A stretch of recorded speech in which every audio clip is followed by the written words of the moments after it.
প্রথম আলো এবং ডেইলি স্টার বাংলাদেশের চাইতেও ক্ষমতাশীল। প্রথম আলো এবং ডেইলি স্টার শেখ হাসিনার চাইতেও বেশি ক্ষমতাশীল। প্রথম আলো এবং ডেইলি স্টার বর্তমান সরকার ইন্টারিম গভর্নমেন্টের চাইতেও বেশি শক্তিশালী। আশ্চর্য হচ্ছেন?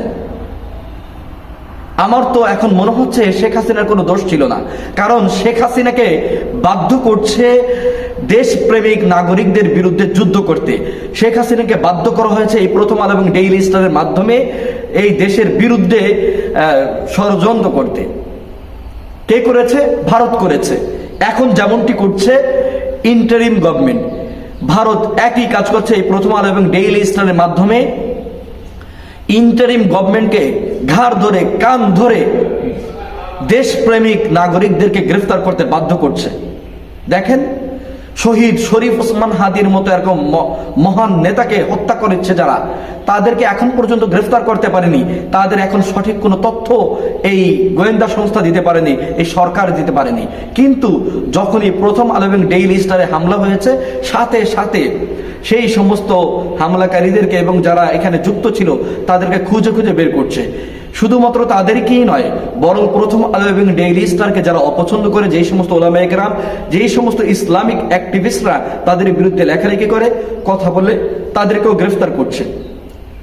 গতকাল রাতে আতাউর রহমান বিক্রমপুরীকে হাসিনা স্টাইলে রাতের অন্ধকারে 9টা 15-এ আতাউর রহমান বিক্রমপুরীর গাড়ি আটকে তাকে জোরপূর্বক তার গাড়ি থেকে নামিয়ে একটি সাদা মাইক্রোবাসে উঠে নিয়েছে।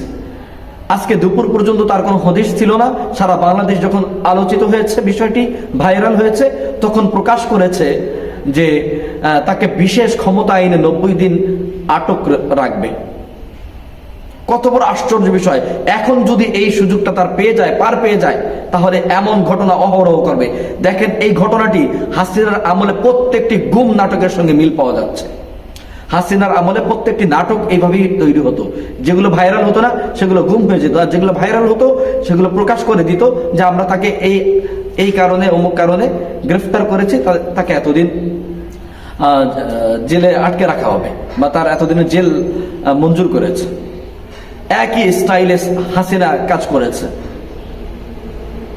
প্রথম আলো এবং ডেইলি স্টারের বিরুদ্ধে লেখালেখির কারণে মাওলানা আইনুল হক কাসিমি সাহেবকে হাদিসের দর্শ থেকে গ্রেফতার করেছে বিনা নোটিসে।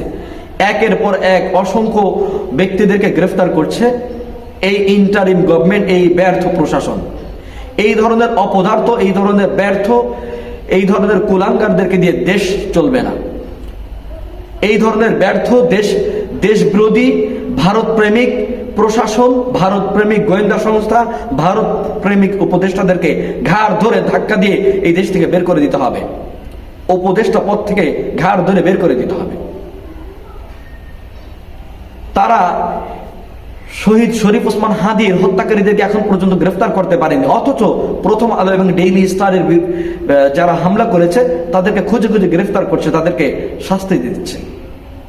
লজ্জা হওয়া উচিত, লজ্জা হওয়া উচিত। আমার তো মনে হয় এই প্রথম আলো এবং ডেইলি স্টারে তারা নিজেরাই হামলার নাটক সাজিয়েছে, যেমনটি করেছে ময়মনসিংহে বাদশা মিয়া, বাদশা গ্রুপ অফ ইন্ডাস্ট্রিজের প্রতিষ্ঠাতা এবং আওয়ামী লীগের ঘনিষ্ঠ এই নেতা তার নিজের কারখানার একজন শ্রমিক দীপু দাসকে সুপরিকল্পিতভাবে হত্যা করেছে। নাম দিয়েছে তৌহিদি জনতার, নাম দিয়েছে মুসলমানদের। দেশের মধ্যে একটি অরাজকতা তৈরি করছে। ঠিক কখন করছে? যখন শহীদ শরীফ ওসমান হাদিকে হত্যা করা হয়েছে, তার বিচার নিয়ে সবাই সোচ্চার হয়েছে, ঠিক তখনই এই ঘটনা ঘটেছে। এবং সেই একই সময়ের মধ্যে প্রথম আলো এবং ডেইলি স্টারে হামলা হয়েছে। দেশের বিরুদ্ধে গভীর ষড়যন্ত্র করছে, কিন্তু এই ব্যর্থ উপদেষ্টারা, এই অপদার্থ উপদেষ্টারা, তাদের কোনো খোঁজই নেই। এই ধরনের ব্যর্থ, এই ধরনের অপদার্থ উপদেষ্টাদেরকে দিয়ে দেশ পরিচালনা করা সম্ভব নয়। তাদেরকে ঘাড় ধরে এই সরকার থেকে বের করে দিতে হবে। নতুন বিপ্লবী সরকার গঠন করতে হবে, তারপরে সুষ্ঠু নির্বাচন আশা করা সম্ভব। অন্যথায় দেশে সুষ্ঠু নির্বাচন করা সম্ভব নয়।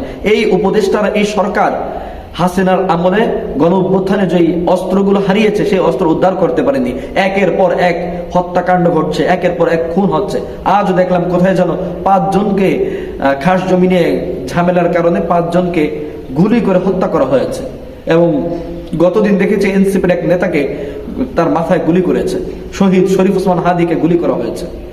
এই ধরনের অসংখ্য ঘটনা ঘটতেছে, কিন্তু এই ধরনের ব্যর্থ উপদেষ্টা, ব্যর্থ গোয়েন্দা সংস্থা, ব্যর্থ অপদার্থ সরকার কিছুই করতে পারছে না এখন পর্যন্ত তাদের বিরুদ্ধে।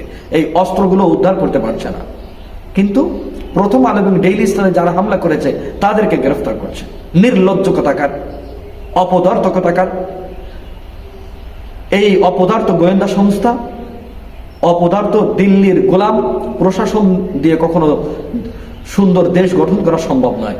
অতএব দেশপ্রেমিক সকল নাগরিকদেরকে ঐক্যবদ্ধ হতে হবে।